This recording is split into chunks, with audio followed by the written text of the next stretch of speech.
On avancera sur les polypensionnés.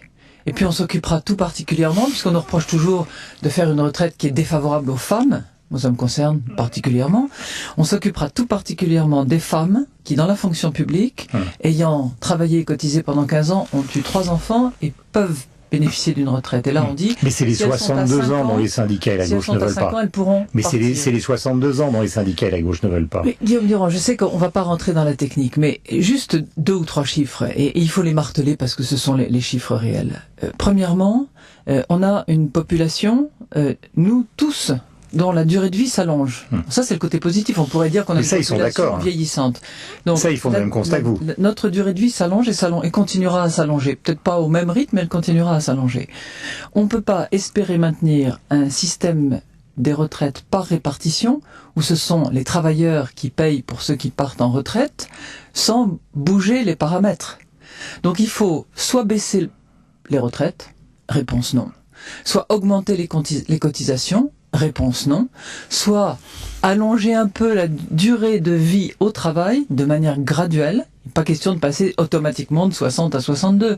On a jusqu'en 2018 pour le faire. Donc les gens qui aujourd'hui ont 60 ans, ils vont pouvoir prendre leur retraite maintenant. Ceux qui sont tout près de 60 ans, il va falloir qu'ils fassent 4 mois de plus pour bénéficier de la retraite. Donc c'est ça le paramètre évident sur lequel il faut jouer. C'est pas le seul.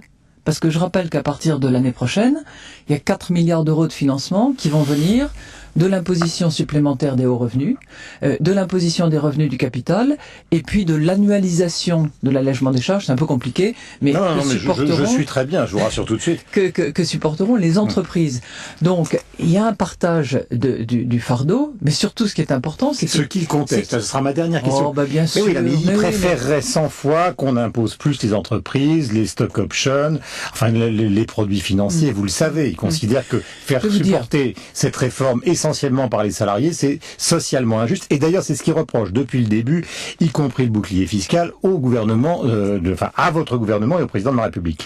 Moi, je vais vous dire une chose. Si on charge plus les entreprises, c'est très simple. Elles investiront moins, elles emploieront moins, et on sortira de ce cercle vertueux dans lequel on est tout juste en train d'entrer. Pourquoi ? Parce que, crise économique, nous avons décidé de réagir avec le président de la République, avec le Premier ministre, en favorisant l'investissement des entreprises. On supprime la taxe professionnelle, on dope le crédit impôt recherche pour que les entreprises investissent. Parce que le jour où elles investissent, elles emploient. Le jour où elles emploient, il y a des salaires. Le jour où il y a des salaires, il y a du pouvoir d'achat. Et on entre dans ce cercle vertueux où la consommation, dûment alimentée, fait repartir la machine. Alors j'ai beaucoup de questions. D'abord, est-ce que vous confirmez le rabotage des niches fiscales à la hauteur de 10 milliards, comme on en parle, ou comme François Baron en parle ce matin dans les Échos ? Mais il n'y a pas de différence entre les deux. On a un total de réduction fiscale au titre des différentes niches de 10 milliards d'euros, dont 500 millions l'année prochaine au titre du seul rabot. Mais on est allé chercher des niches sur lesquelles on a fait plus que le rabot. On y est allé... Et la Cour des comptes voudrait qu'on fasse exactement la même chose avec les comptes sociaux. J'ai vu que le président de la Cour des comptes a fait un certain nombre de propositions qui sont dans un des journaux du matin. Je vais le regarder attentivement comme nous tous, puisqu'on a tous intérêt à équilibrer nos comptes et à ne pas charger la génération suivante d'un gros sac de dettes avec lequel ils auront du mal à courir. Petit point qui fait polémique ce matin, notamment pour tous ceux qui sont passionnés d'Internet, c'est le fait que vous envisagiez de passer la TVA à 19,6. Est-ce que c'est vrai ? Ça fait partie des pistes hautement probable. Pourquoi ? Parce que aujourd'hui, le triple play, c'est-à-dire télévision, téléphone, internet, bénéficie d'un taux de TVA réduit. C'est fondé sur... Ce qui donne les B-Box à 30 € à peu près en France. À peu près, oui.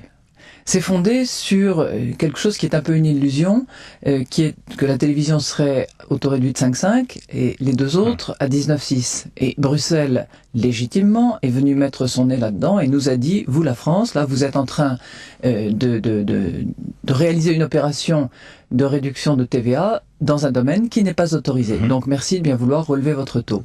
Alors il faut trouver une réponse. Les consommateurs hurlent ce matin. Ils considèrent que c'est l'accès démocratique à Internet qui s'envole, que des pays comme la Belgique sont à 80 €, que c'est pas supportable pour une partie des ménages les moins favorisés. Vous savez ce que j'observe, et on l'a encouragé avec la loi de modernisation de l'économie.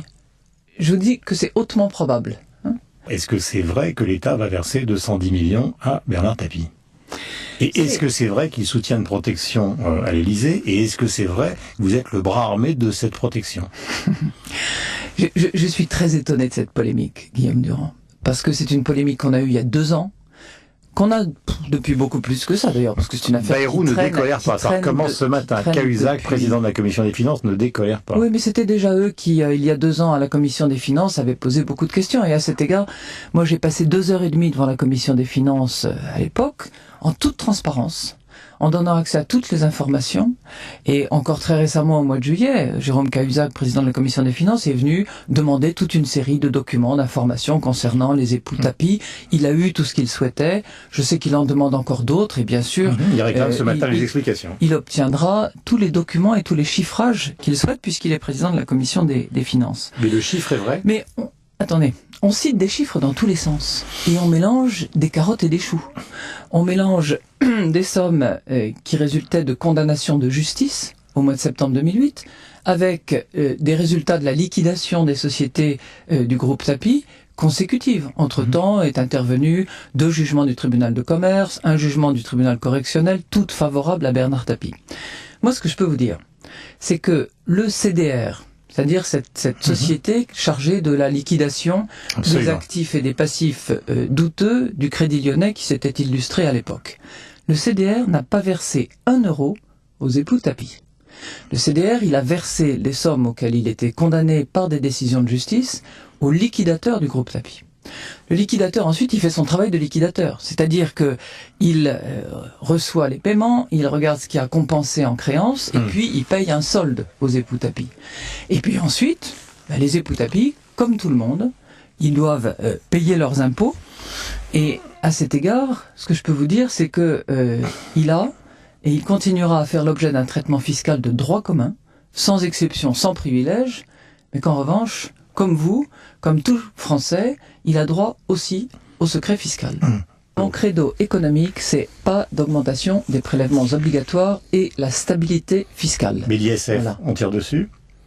Je vous dis, pas d'augmentation des prélèvements obligatoires, stabilité fiscale, renforcement des fonds propres des entreprises pour une France qui soit compétitive et qui crée de l'emploi.